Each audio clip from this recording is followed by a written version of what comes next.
শ্ৰীমন্ত শংকৰ হৰি ভকতৰ জানা যে নকল্প তৰু তাহান্ত বিনাই নাই নাই নাই আমাৰ পৰম গুৰু এৰাম আমাৰ পৰম গুৰু। প্ৰণাম প্ৰভুসকল, আজি মোৰ ইউটিউব চেনেললৈ পুনৰবাৰ সকলোকে স্বাগতম জনাইছো।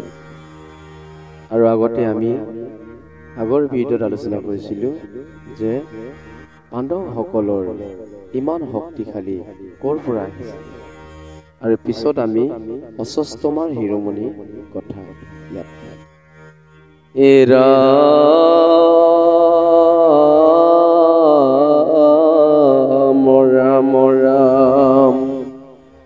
শুনিয়া দ্ৰুপদী পুত্ৰ পাঞ্চ গুটি কাটিলা দ্ৰোণী নিদ্ৰাত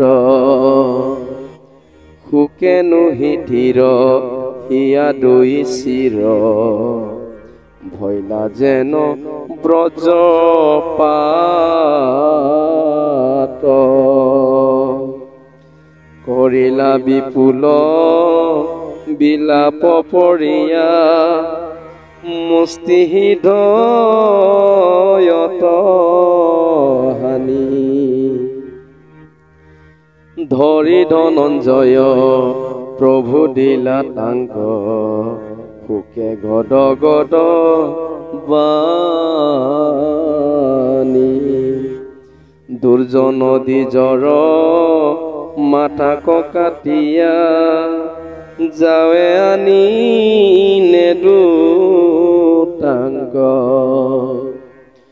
নগুচাই বুটাৱে মহাহতী তোৰ দুষ্ম পুত্ৰ হুক এহি বুলি ক্ৰোধে কৃষ্ণ ধনঞ্জয় একেৰথে গহিলা খেদি পলাই প্ৰাণ ৰাখি ৰতে অশ্বত্থামা তাকম্বা কলাগ নেদি এৰাম সংকট বাজি যাইবা কোন পাৰি প্ৰহাইলা ব্ৰহ্মৰ দখু দিকে চানি জ্বলিল অগ্নি যেন মহা প্ৰলয়।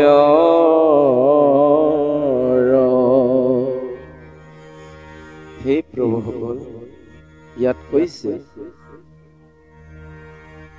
দুৰ্ণ পুত্ৰ অশ্বত্থামা, দুৰ্ণ পুত্ৰ দুৰ্ণ গুৰুৰ পুত্ৰ অশ্বত্থামা। অশ্বত্থামাই গুৰুৰ পুত্ৰ হৈ ব্ৰাহ্মণ পুত্ৰ হৈও তেওঁ ব্ৰাহ্মণ কুলৰ হৈও তেওঁ মানে ঘোৰ অন্যায় কাম কৰিছে। কি বুলি কৰিছে? কুৰুক্ষেত্ৰ যুদ্ধত সকলো মৰি গ'ল। তাৰ পিছত অশ্বত্থামা তেওঁ আছিলে অশ্বত্থামাৰ 4 যুগৰ অমৰ বুলি আছে, অমৰ পাইছে বুলি কৈছে। তেওঁ একমাত্ৰ তেওঁৰ পিতৃৰ কৃপাত, পিতৃৰ ভৰত তেওঁ 4 যুগৰ অমৰ বুলি কৈছে। সেইকাৰণে অশ্বত্থামাই আছিলে যদিও তেওঁ ঘোৰ অন্যায় কাম কৰিছে যে ৰাতি শুই থকা অৱস্থাত দ্ৰৌপদীৰ 5টা পুত্ৰক শিৰছেদন কৰি মাৰিছে। ৰাতি শুই থকা অৱস্থাত এইটো কাম কৰিব নাপায় বুলি আমাক শাস্ত্ৰই দেখাইছে। আৰু এইখন ধৰ্মযুদ্ধ আছিল। ধৰ্মক্ষেত্ৰে কুৰুক্ষেত্ৰে সমাবেত যুযুৎসৱা। ধৰ্মযুদ্ধটো এনেকৈ আছিলে যে দিনৰ ভাগত তুমুল যুদ্ধ হ'ব আৰু ৰাতি হোৱাৰ লগে লগে ইজনে সিজনৰ আন এজনৰ শিবিৰলৈ গৈ খা খবৰ ল'ব পাৰে। যেনে ধৰক,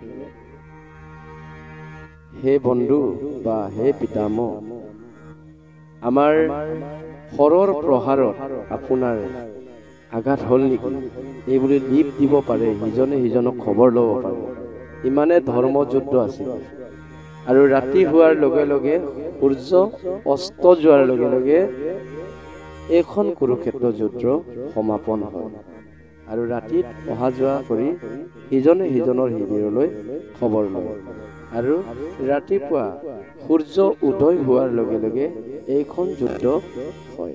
ধৰ্মযুদ্ধত অশ্বত্থামাই নাজানি ৰাতি শুই থকা অৱস্থাত দ্ৰৌপদীৰ 5টা পুত্ৰক শিৰছেদন কৰি হত্যা কৰি আহিল। তেনেকে আহোঁতে দুৰ্যোধনেও তেওঁক, আৰু এই কথা অশ্বত্থামাই 5টা পুত্ৰৰ মাথা কাটি দুৰ্যোধনক দেখাইছে আৰু খবৰটো জনাইছে। হে বন্ধু, হে মিত্ৰ, হে সখা, আমি মহাভাৰত যুদ্ধ জিকি গলো। আজি পাণ্ডৱক আজি শুই থকা অৱস্থাত আজি আমি মাৰি হত্যা কৰি আনিছো, এইটো চোৱা বুলি মুণ্ড কাটি দেখুৱাইছে। এই কথা দুৰ্জন হলে দুৰ্যোধনে অশ্বত্থামাক কিছু গালি দিছে পিছে, যে এইটো কাম তুমি কৰিব নালাগিছিল, সেনেকে এইটো কাম কৰি আমি বাচিব নোৱাৰিম বুলি কিছু গালি দিছে। এই কথা দ্ৰৌপদীয়ে শুনি পাই বিলাপ কৈ কান্দিবলৈ ধৰিলে। আৰু বুকুত বজ্ৰপাত যেনেকে পৰিছে তেনেকে অতি দুখেৰে আউল বাউলকৈ কান্দিব ধৰিলে। আৰু এই দুখ দেখি ধনঞ্জয় অৰ্জুনে দ্ৰৌপদীক সান্তনা দি কৃষ্ণক লগত লৈ ৰথত উঠি অশ্বত্থামাক শিৰছেদন কৰি মাথা কাটি আনি তোমাৰ চৰণত পেলাই দিম, তুমি নাকান্দিবা। হে পত্নী, তুমি নেকান্দিবা।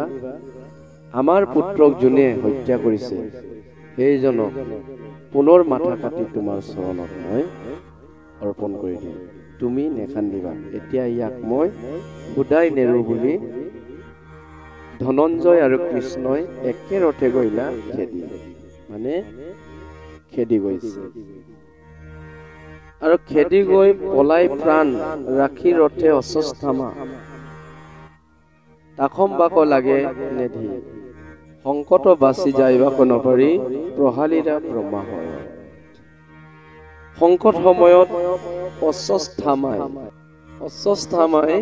সংকটৰ সময়ত হাৰিব নোৱাৰিম বুলি তেওঁ ব্ৰহ্মাস্ত্ৰ নিক্ষেপ কৰিছে।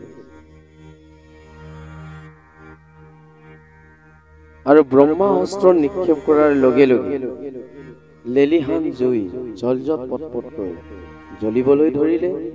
আৰু এই জুই দেখি অৰ্জুনে ভগৱান শ্ৰীকৃষ্ণক কাতৰ কৰিব ধৰিছে। হে কেশৱ, হে সখা, হে প্ৰভু, এই কি হৈছে, ইয়াত কি হৈছে, মোৰ ভয় লাগিছে, তুমি আমাক ৰক্ষা কৰা। তেতিয়া ভগৱান শ্ৰীকৃষ্ণই কৈছে, দুৰ্ণ পুত্ৰ অশ্বত্থামাই প্ৰাণ বাচিবৰ কাৰণে ব্ৰহ্মাস্ত্ৰ চলাইছে। তোমাৰ কোনতো ব্ৰহ্মাস্ত্ৰ আছে তুমিও চলাই দে আৰু এই ব্ৰহ্মশস্ত্ৰ কাটি শেষ কৰি দিয়ে, এই বুলি কৈছে। তেতিয়া অৰ্জুনে কৈছে, হে ভগৱান, তুমি জগতৰ ঈশ্বৰ, তোমাৰ হাততে কাল মায়া সকলো আছে, তুমি স্বয়ং ব্ৰহ্ম অস্ত্ৰৰ মালিক। তুমি থাকোতে মোৰ টোনত থকা ব্ৰহ্ম অস্ত্ৰই একো কাম নহব। সেইকাৰণে প্ৰভু, তুমি আমাক ৰক্ষা কৰা। আমাৰ সংকটৰ সময়ত তুমি বাৰে বাৰে ৰক্ষা কৰে। আজিৰ সংকটতো তুমি মোক ৰক্ষা কৰা। তোমাৰ হেন ব্ৰহ্ম অস্ত্ৰৰ মালিক থকাৰ পিছতো মোৰ টোনত থকা ব্ৰহ্ম অস্ত্ৰই কি কাম দিব? এই বুলি ভগৱন্তৰ শ্ৰীচৰণত পৰিছে আৰু ভগৱন্তৰ শ্ৰীচৰণত পৰি প্ৰাৰ্থনা কৰাৰ লগে লগে প্ৰভু ভগৱন্তৰ সন্তুষ্টি হৈছে। হে সখা, তুমি জিকি গলা, তুমি জিকিব, তোমাক মই পৰীক্ষা কৰি চাইছো। তোমাৰ টোনত ব্ৰহ্ম অস্ত্ৰ থাকিও তুমি প্ৰভুক নিষ্ক্ৰিয়ভাৱে তুমি নোলোৱাকে প্ৰভুক সক্ৰিয়ভাৱে লোৱাৰ কাৰণে তোমাৰ ধন্য বুলি প্ৰভু ভগৱন্তই তৎক্ষণাৎ অশ্বত্থামাৰ ব্ৰহ্ম অস্ত্ৰ সুদৰ্শন চক্ৰৰে কাটি পেলাই দিছে। সেইকাৰণে প্ৰভুসকল, আগতে আমি আগৰ ভিডিঅ'টো আলোচনা কৰিছো যে পাণ্ডৱসকলৰ লগত ইমান শক্তি কেনেকে থাকিলে। প্ৰভু ভগৱন্ত তেওঁলোকৰ হাতত থকাৰ কাৰণে শক্তি তেওঁলোকে পাইছে আৰু তেওঁলোকৰ হাতত আছেই। এতিয়া অলপ আগতে আমি আলোচনা কৰিছো যে অৰ্জুনৰ টোনতো ব্ৰহ্ম অস্ত্ৰ আছিলে, কিন্তু নিজৰ টোনত ব্ৰহ্ম অস্ত্ৰ থকাৰ পাছতো এই ব্ৰহ্ম অস্ত্ৰই প্ৰভু ভগৱন্তৰ যদি কৃপা নহয় তেতিয়াহ'লে একো কাম নিদিয়ে। আমিবোৰ সকলো জড় প্ৰায়, কাৰেণ্টহীন বস্তু। এতিয়া কাৰেণ্ট হৈছে প্ৰভু ভগৱন্ত ঈশ্বৰ কৃষ্ণ, এইজনে কাৰেণ্ট পালেহে সকলো বস্তু চলে। আমি জড় প্ৰায়, আমি কাৰেণ্টহীন। সেইখিনিতে আমাক শাস্ত্ৰই দেখাইছে, প্ৰভু শ্ৰীকৃষ্ণৰ কৃপা যাৰ হাতত আছে ইয়াৰে শক্তি, যাৰ হাতত কৃষ্ণ নাই সকলো ধন সম্পদ ঐশ্বৰ্য শক্তি থাকিব পাৰে, কিন্তু এইবোৰ চব কাৰেণ্টহীন বস্তু। প্ৰভুসকল, আজিলৈ মোৰ ভিডিঅ'টি ইমানতে সমাপ্ত কৰিছোঁ আৰু পিছত আমি অশ্বত্থামাৰ শিৰোমণি কথা আৰু পৰীক্ষিতৰ জন্ম কথা আমি পাই থাকিম। আজিলৈ ইমানতে সমাপ্ত কৰিছোঁ। কৃষ্ণ।